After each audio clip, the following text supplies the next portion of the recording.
અંકલેશ્વર પાલિકા સભાખંડ ખાતે પ્રજાલક્ષી કામો વગરની બોર્ડ મીટિંગ યોજાઈ।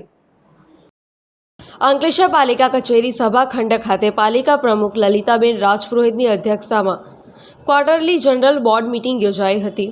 ચીફ ઓફિસર કેશવ કુલડિયા, કારોબારી ચેરમેન નિલેશ પટેલ સહિત 24 સભ્યોની હાજરીમાં બોર્ડ મીટિંગ મળી હતી, જેમાં સત્તા પક્ષના 21 અને વિપક્ષના 3 સભ્યો હાજર રહ્યા હતા।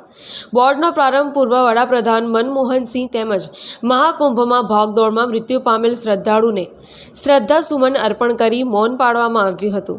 કુલ 74 જેટલા એજન્ડાના કામો પાલિકા પ્રમુખ દ્વારા બોર્ડમાં રજૂ કર્યા હતા, જેમાં વિપક્ષના વિરોધ સુધારા વચ્ચે 15 જેટલા કામ બહુમતી જ્યારે અન્ય કામો સર્વાનુમતે મંજૂર કરવામાં આવ્યા હતા।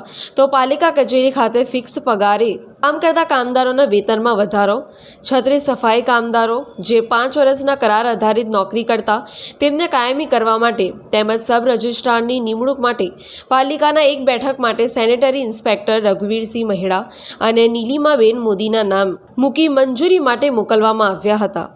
આજ રોજ નગરપાલિકા સભાખંડમાં બોર્ડ મિટિંગ યોજાઈ હતી। આમાં એજન્ડા પર 74 જેટલા કામ લેવામાં આવ્યા। તમામ કામો વધુ મતે તેમજ સર્વાનુમતે મંજૂર કરવામાં આવ્યા।